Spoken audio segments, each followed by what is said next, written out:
خلقت کا اژدہام تھا اور جلاد کوڑا لیے کھڑا تھا۔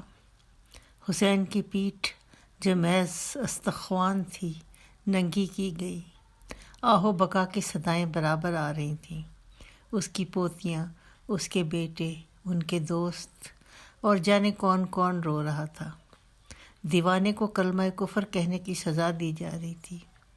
حبشی نے چمڑے کا لباس پہن رکھا تھا اور آندھی کے شور میں جو طوفان کی صورت اختیار کرتی جا رہی تھی نہایت استقلال سے کھڑا تھا اور بہت خوفناک نظر آتا تھا۔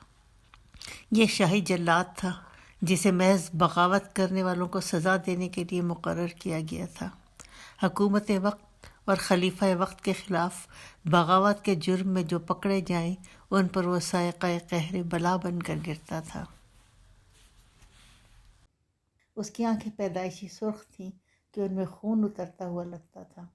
وہ ظالم تھا اور ہر وقت شراب کے نشے میں دھت رہتا تھا۔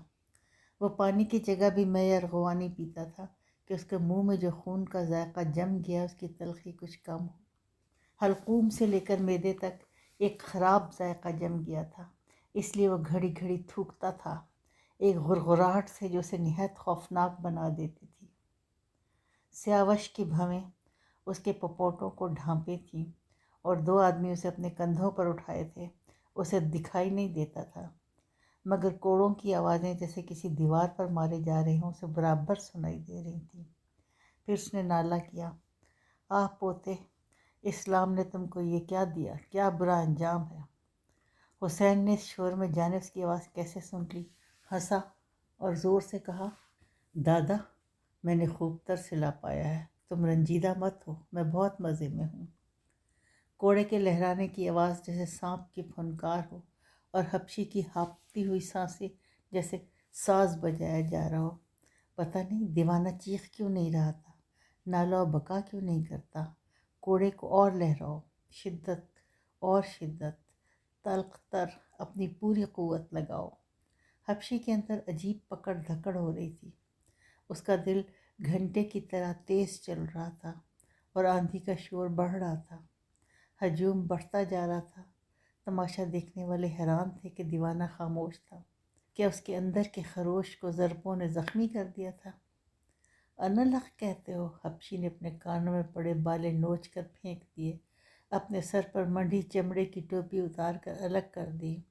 اس کے گھنگریالے سیاہ بال لہرا گئے اور اس پر دیوانگی سوار ہو گئی۔ ضربوں کی شدت اسے اپنے جسم پر محسوس ہو رہی تھی، مگر زخموں سے رستے خون کے باوجود آہ کیوں نہیں کرتا؟ ہاں، میں اس لے کو اور تیز کر دوں گا۔ آہوں کا نغمہ کیوں سنائی نہیں دیتا؟ یوں محسوس ہوتا تھا کہ کوڑوں کے ساتھ وہ خود اس ناتواں جسم کے ساتھ ٹکرا رہا ہو، اور دل دوز آہوں کے ساتھ اپنے سے بیگانہ وہ کوڑے لہرا رہا تھا، اور اس نغمگی کو جو ہوا کے کمخے پر اور کوڑے کے مضراب سے بجائی جا رہی تھی وہ سن رہا تھا، اور تیز اور تیز۔ اس کا بدن ایک دائرے کی طرح تھا جس کے اندر وہ قید تھا، جسے باہر نکلنے کے لیے اسے حسین کی آواز کا سہارا چاہیے تھا جو اسے مل نہیں رہا تھا۔ حسن کی بیٹیاں بے ہوش ہو گئیں۔ نالہ و بکا کی آوازیں آندھی کے ساتھ مل کر سارے بغداد پر، اس کے محلوں پر، اس کے گلیاروں اور بازاروں میں، شاہراہوں پر گھومی۔ انہوں نے سیر کرنے والوں کو ہراساں کیا، سرائے میں سوداگروں کو پریشان کیا۔ دشت سوس کی سرخ اور زرد اور سیاہ ریت فوج کی طرح اپنے ذرات کے ساتھ اس عروس البلاد پر حملہ آور ہوئی۔ حسین بن منصور کو دھکی کا گیت تستر کی ہوا نے سنایا، از پہ جانا جاں ہم رفت۔ مقتدر اپنے ایوان در ایوان محل میں رومی سفارت کو شرف باریابی بخش رہا تھا جب اس کے کانوں نے ایک آواز سنی۔ اونچی دیواروں اور فصیلوں اور مسافت کی دوری کے باوجود، پتہ نہیں کیوں کر، پردوں اور بارگاہوں سے گزر کر جہاں ہوا کا گزر بھی ممکن نہیں ہوتا، یہ صدا اس تک پہنچی تھی۔ شغب اپنے محل میں ماتم کنا اپنی بے بسی پر مضطرب سینہ کو بھی کر رہا تھا۔ حامد نے اس سے بدلہ لے لیا تھا، مگر وہ اتنا طاقتور کب سے ہو گیا تھا؟ آدمی کیوں کر آدمی کا مالک ہو جاتا تھا؟ اس کی جان لینے پر قادر، آخر کیوں؟ آخری کیوں؟ کنیزیں اور لونڈیاں رو رہی تھیں جیسے کوڑوں کی نغمگی انہیں رلا رہی ہو۔ حسین بن منصور دیوانہ تھا تو صحیح، مگر کیسا دیوانہ تھا کہ کوڑوں کے باوجود ہنستا تھا، اور جب خروش میں اس کی جان آرام پاتی تو انالحق کہتا تھا۔ نصر حاجب کا رنگ اڑا ہوا تھا۔ خلیفہ نے محسوس کیا وہ غیر حاضر سا تھا اور گرا جاتا تھا۔ وہ ایک نرم خو، رحم دل، دوست نواز حاکم تھا۔ اس نے نصر کی طبیعت کی خرابی کو محسوس کرتے ہوئے اس نے اسے جانے کی اجازت دی۔ مقتدر کے گرد دولت دنیا اور اپنے جد ابجد ماموں کی طرح دوستوں کا مجموعہ تھا۔ شان و شوکت دربار سے رومی سفیر تقریباً نیم بے ہوش ہو گئے تھے۔ اس شہر خوبی اور محبوبی کو دیکھ کر، اس کی رونقوں اور نظاروں سے لطف اندوز ہو کر انہوں نے ہیبت و رعب کو محسوس کیا تھا۔ مگر یہ سجائے سجائے قصر جو محض گزرگاہ تھے کیا خوب تھے۔ عباسی خلفاء کی داستانیں جو ان تک پہنچی تھیں، یہ ایک اور ہی دنیا تھی جس سے یورپ ناآشنا تھا۔ ہاں، گریا کی صدا کہاں سے آ رہی تھی؟ انہوں نے گھبرا کر پردوں کی طرف دیکھا جو خلیفہ کے تخت سے دور تنے ہوئے تھے۔ ان پردوں سے پرے کچھ تھا۔ ہوائیں یہ ساری آوازیں اپنے دامن میں سمیٹ کر لا رہی تھیں اور لہریہ لبادوں کو سمیٹ کر پھر ادھر کا رخ کرتیں، جیسے کسی چٹان کے راہ میں حائل ہو جانے سے پانی اس کے گرد بڑھنے لگے۔ بھیڑ پل کے اطراف بڑھ رہی تھی۔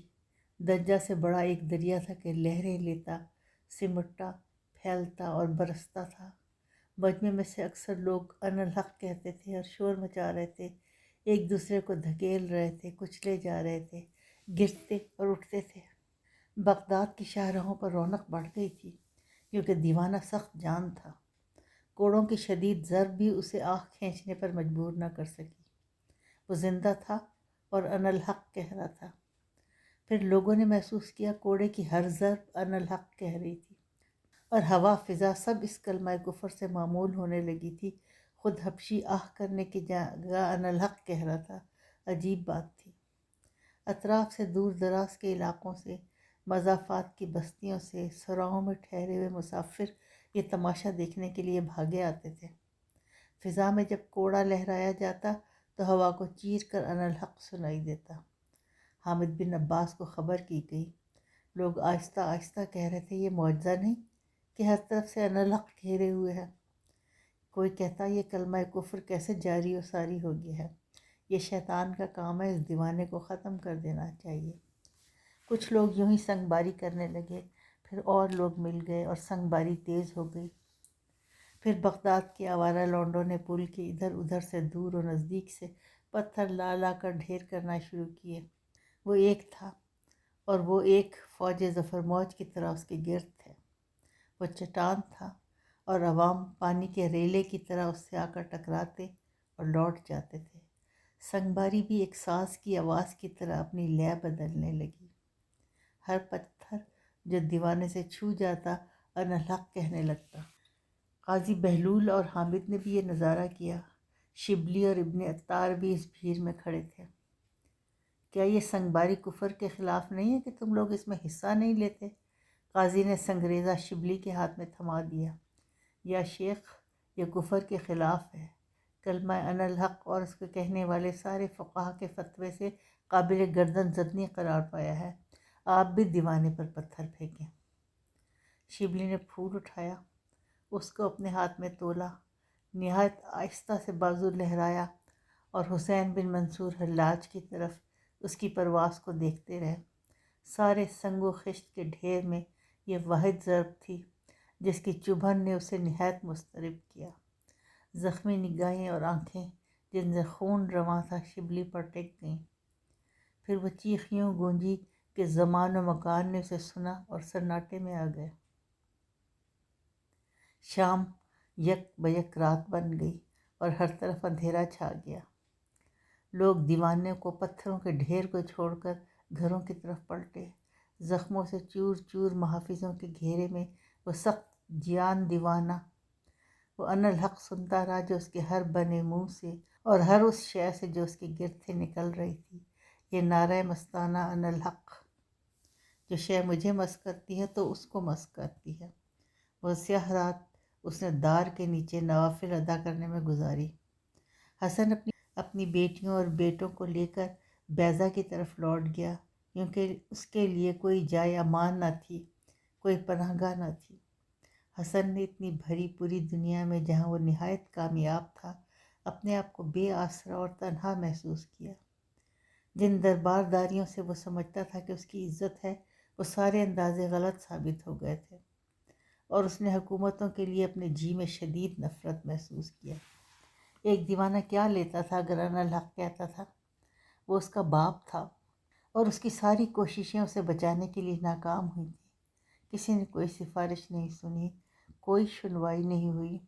دولت و جاہ کس کام آئے تھے؟ جب وہ وقت پڑے پر کام نہیں آ سکتے تو پھر کس کام کے تھے؟ جب ہر شے فنا کی زد میں تھی تو پھر ہستی اور نیستی میں کیا فرق تھا؟ آدمی بیکار تمنائیں اور آرزویں اور امیدیں لے کر پھرتا ہے اور مضطرب ہوتا ہے اور آخر میں مارا جاتا ہے۔ مدرسہ نظامیہ کے سارے فقیہ اپنی کھال کو بچانے کی فکر میں وزیر مملکت کے زور سے مروب ہو گئے تھے، اور انہوں نے اس فتوے پر مہریں ثبت کر دی تھیں جن کے نہ ہونے سے شاید حسین بن منصور بچایا جا سکتا تھا۔ اسے معلوم تھا وہ جسم دار پر لٹکتا رہے گا تاکہ عبرت کا باعث ہو، اور حسن یہ دلخراش نظارہ کب دیکھ سکتا تھا؟ سیاوش نے انہی دو آدمیوں کے کندھوں پر اٹھے اٹھے جان دے دی تھی کہ محمی کا دوست اپنی تاب ظلم و ستم کی وجہ سے ٹوٹ گیا تھا۔ اس کی روح مقدس آگ میں واپس مل گئی تھی جس کا وہ حصہ تھا، اور ابو یعقوب اقطع نے کانوں کو لپیٹ لیا تھا۔ بھلا ان کا اس دار و گیر اور ہجوم میں کیا کام تھا؟ عمرو بن عثمان مکی کہتے تھے، افسوس میری بددعا پوری ہو گئی، کاش میں نے وہ لفظ نہ کہے ہوتے، مگر گنج نامے پر خبر پا لینے کا انجام بغیر راز شاہاں کا امین ہوئے یہی ہو سکتا تھا جو ہو گیا، یوں ہی ہونا مقدور تھا۔ فاطمہ نیشا پوری نے دار کے نیچے محو عبادت حسین سے پوچھا، یا شیخ، تصوف کیا ہے؟ حسین کی آواز بمشکل اس تک پہنچ پائی۔ اس نے کان لگا کر سنا، ہونٹ ہل رہے تھے اور کہہ رہے تھے، جو آج دیکھا اور جو کل دیکھو گے۔ آپ لوگوں کے حق میں بددعا کیوں نہیں کرتے؟ مگر جواب فاطمہ نیشا پوری تک نہیں پہنچ نہیں پایا، کیونکہ عناصر مل کر انالحق کہہ رہے تھے، اور کائنات میں ایک یہی آواز آ رہی تھی، انالحق انالحق۔ دوسرا دن طلوع ہی نہیں ہوا، کیونکہ اندھیرا بغداد کو گھیرے ہوئے تھا۔ ایک تاریک آندھی جس میں مغرب اور مشرق کی وادیوں اور کوہساروں کی آب جو کی اور بحر محیط کی ہوائیں جمع تھیں، مسلسل چل رہی تھی، اور ذرہ ذرہ گرد یوں تھی جیسے آسمان ریزہ ریزہ ہو کر گر رہا ہو۔ صبح میں نہ پرندوں کی چہکاریں تھیں اور نہ ہی بوئے گل۔ ایسا سناٹا اور اداسی تھی کہ دجلہ اپنے کناروں میں اندھے آئینے کی طرح تھا، اور خون کی بو ہر سو پھیلی تھی، گرم اور تازہ اور جاندار اور نہایت جوشیلے خون کی بو، جس کے ساتھ جلنے کی بساط بھی تھی، جسے آگ پر اسے پکایا جا رہا ہو۔ یہ مصلح کیے جانے کی گھڑی تھی، اس لیے کہ نوبت کی طرح انالحق کی صدا جیسے کسی جاں بلب مریض کے آخری سانس کے ساتھ سنائی دے رہی تھی۔ حامد نے کہا، عمار، اگر کوڑے کھانے اور سنگ باری کرنے کے بعد بھی وہ زندہ رہا ہے تو مصلح کیے جانے پر بھی وہ شاید جان سے نہ گزرے، تمہارا کیا خیال ہے؟ عمار نے کہا، یا سیدی، جان سے تو وہ کب کا گزر چکا، صرف اس کی انا زندہ ہے اور وہ حق کو پکارتی ہے۔ خوب، حامد نے کہا، خوب، انا زندہ ہے اور وہ مردہ ہے، کیا پہیلیوں میں باتیں کرتے ہو؟ آقای سیدی، ورنہ اتنی زحمت اٹھانے کے بعد کوئی ذی روح زندہ رہ سکتا ہے؟ عمار نے کہا، میں اس کی انا کو قتل کر دوں گا تاکہ وہ حق کو نہ پکار سکے۔ اس نے مٹھیاں بھینچ لیں اور دانت پیس کر کہا، تم دیکھنا، جب انا نہیں رہتی تو کچھ بھی نہیں رہتا، کچھ نہیں رہے گا، اور یہ پکار جو در و دیوار سے، پست و بلند سے، خوب و زشت سے آ رہی ہے، ختم ہو جائے گی۔ ہپچی نے اس کے پاؤں کاٹے، چھری کند تھی اور ریشہ ریشہ کٹ رہا تھا، نہایت آہستگی سے۔ حسین کا چہرہ زرد تھا، اور وہ اپنی ان بے پناہ آنکھوں سے جب خشک تھیں کہ گریہ زاری کے انجام تک اپنی منزل کو سامنے دیکھ رہی تھیں۔ میری ہمت کے پاؤں کاٹ سکو تو جانو، حسین نے مسکرا کر کہا، جن راہوں سے میرا گزر ہوگا وہاں کی گرد راہ کا بھی تمہیں اندازہ نہیں۔ ہاں کاٹو، اور آہستگی سے تاکہ نس نس کٹے۔ اس نے آقائے راضی کو سامنے دیکھا تو کہا، آقائے راضی، اتنے زرد رو کیوں ہو؟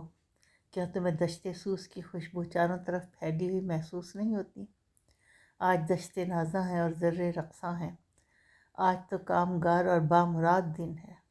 عشق تپاں آج اپنی منزل کو پہنچے گا آقائے راضی۔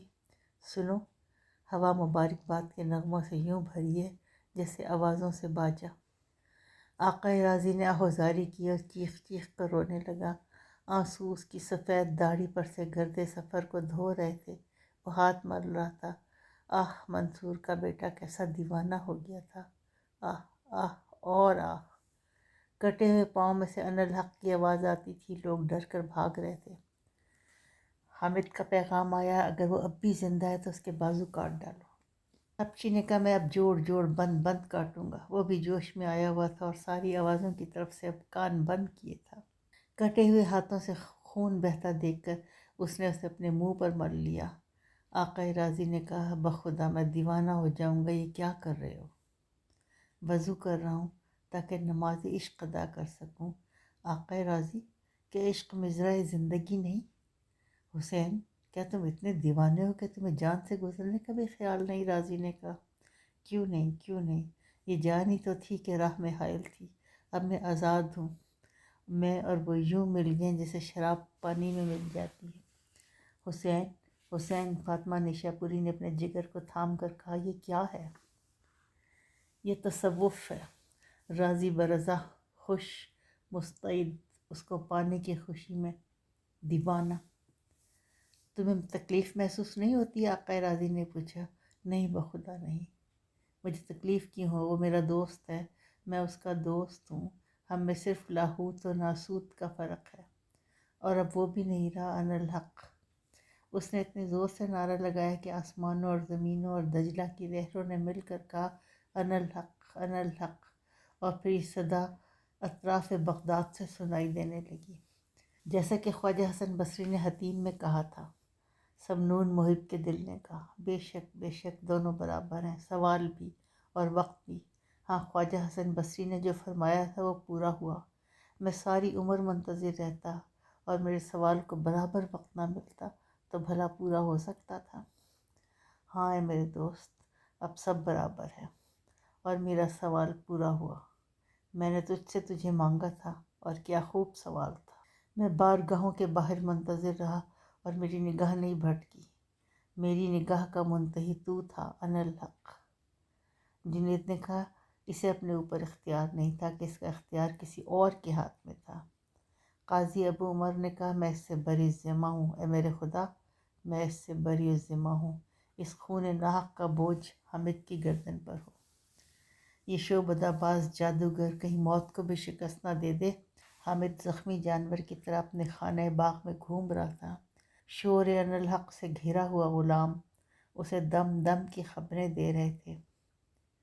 جب حسین نے خون سے وضو کیا تو حامد نے کہا، بے مثال عاشق ہے، کیا وقت جذبے کی شدت کو کم نہیں کر دیا کرتا؟ قاضی ابو الحسین نے کانپ کر کہا، کہیں ہم سے غلطی تو نہیں ہوئی؟ یہ بھی ممکن ہے کہ وہ خدا سے تعلق میں بہت آگے نکل گیا ہو۔ حامد بہت تلخی سے ہنسا، خدا کا عشق، اس کا کیا ذکر ہے یہاں؟ قاضی نے نہایت مضطرب ہو کر کہا، آپ محسوس نہیں کرتے وزیر مملکت کہ کوئی انسانی فانی جذبہ اتنا شدید نہیں ہوتا کہ محب اور محبوب ایک ہو جائیں؟ پھر تھوڑی دیر خاموش رہ کر اس نے کہا، آپ یہ صدائے انالحق سن رہے ہیں؟ شعبدہ بازی، جادوگری، اس کے ختم ہوتے یہ سب ختم ہو جائے گا۔ اس نے تالی بجائی۔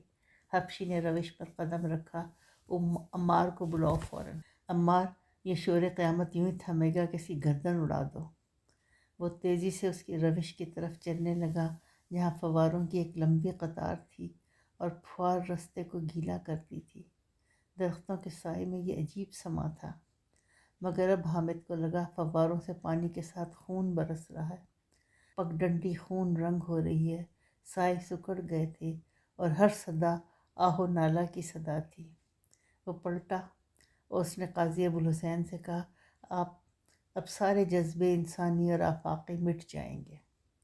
قاضی نے سر کو دائیں بائیں ہلایا جیسے افسوس زدہ ہو، مگر اس نے کوئی جواب نہیں دیا۔ آخر یہ سب کیا ہے؟ حامد نے قریب آ کر پوچھا۔ کیا؟ قاضی نے پوچھا۔ یہی صدائیں اور آہ و نالہ، آخر کیوں؟ کیا عناصر اتنے مضطرب ہو جاتے ہیں کہ ہر ذرہ ایک آنکھ بن جاتا ہے کہ اس ایک نظارے کے لیے کھلے؟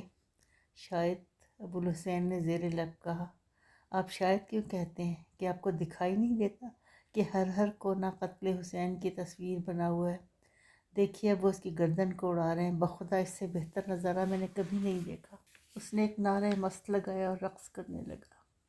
قاضی ابوالحسین نے نہایت زرد چہرہ آسمان کی طرف اٹھایا اور دست سوز کی فضا میں معلق زرد اور سیاہ اور سرخ ریت بارش کے قطروں کی طرح ٹپ ٹپ اس کے دائیں بائیں گرنے لگی، جیسے اس نظارگی سے اس کا تعلق ختم ہو گیا ہو اور خود یہاں بغداد کے نواح میں اسے اب اور ٹھہرے رہنے کی اجازت نہ ہو، جیسے فوج نے محاصرہ اٹھا لیا ہو اور شہر ممنوع سے مراجعت کر رہی ہو۔ ایک قربانی کافی ہو، معبد ناہید کی آگ کے سامنے ایک ذبیحی سب کا کفارہ ہو۔ فضا انالحق کی صداؤں سے یوں بھری تھی جیسے ہر ذرے کو دار پر کھینچا گیا ہو اور اس کے حلق سے گھٹی گھٹی انالحق کی آواز آ رہی ہو۔ ایک لفظ طبلِ جنگ کی طرح، نوبت کی طرح، نقارے کی طرح بجایا جا رہا ہو، اعلان کیا جا رہا ہو کہ سب طرف وہی ہے، انالحق، انالحق۔ جہاں اس خون ناحق میں ڈوبا ہوا لگتا تھا، سنگ باری کے پتھر اور حبشی کی کن تلوار اور حسین کے جسم کا ہر بنے منہ انالحق پکار رہا تھا۔ آہ و نالہ کرتے لوگوں کا ہجوم بڑھ رہا تھا، جو تھوڑی دیر پہلے اس شہید ازل کے قتل کا نظارہ شوق سے کر رہے تھے، اب سینہ کوبی کر رہے تھے۔ بغداد کی گلیاں اور بازار ایک عجیب اداسی سے بھر گئے تھے، سارے کاروبار معطل ہو گئے تھے، فضا بوجھل اور ہوا دم گھونٹنے والی تھی۔ کون ہے اس قتل بے گناہ کا اثر محرک؟ کون ہے؟ لوگوں نے ایک دوسرے سے پوچھا۔ لوگ گھروں سے نکل کر پل کی طرف بھاگ رہے تھے۔ دجلہ کے دونوں کنارے ہجوم خلق سے بے تاب لگتے تھے۔ بوڑھے سر ہلا کر کہتے تھے، اس خون ناحق کی وجہ سے اب بغداد پر آفت آئے گی۔ ہراساں عورتیں بے پردہ اپنے بچوں کو سینے سے چمٹائے نکل آئیں۔ کیا قیامت قائم ہو گئی تھی؟ اس خون ناحق کے ذمہ دار کو دار پر کھینچو۔ سب طرف سے آوازیں آئیں۔ عمار نہایت حواس باختہ بغیر اجازت طلب کیے در آیا۔ مولائی، سیدی، وہ حسین بن منصور کے قاتل کو تلاش کرتے پھر رہے ہیں، لگتا ہے قیامت ہو گئی ہے، لوگ فساد پر آمادہ ہیں۔ حامد نے چیخ کر کہا، جاؤ اور اس کے جسد خاکی کو جلا دو، خاک اڑا دو۔ اس کی انا کو میں نے قتل کر دیا، اب وہ کیسے حق کو پکارے گی؟ وہ پھر رقص کرنے لگا۔ عمار نے سوچا حامد بن عباس وزیر مملکت دیوانہ ہو گیا تھا۔ پھر وہ بھاگا اور اس نے خلقت کے ہجوم کو چیر کر راستہ بنایا، پل کے ایک حصے کو توڑ کر جمع کیا اور اس کٹے ہوئے سر بریدہ لاشے کو ان مسلح کیے ہوئے بازوؤں پاؤں کے اس ڈھیر پر رکھ کر آگ لگا دی۔ ہجوم برابر نعرے لگا رہا تھا اور واویلا کر رہا تھا، اور ہوا میں شعلے اور چنگاریاں اور ذرے انالحق پکار رہے تھے۔ اتنی بہت آنکھیں اس پر نگراں تھیں، اور محمد کا پوتا حسین خود آتش کدہ بن گیا تھا تاکہ اس آگ کو فروزاں رکھ سکے جو اسے خون کی امانتوں کے طور پر ملی تھی۔ وہ ایک شعلے میں تبدیل ہو رہا تھا کہ خود شعلہ تھا۔ انالحق کہہ رہا تھا کہ وہ حق تھا، انالحق، انالحق، انالحق۔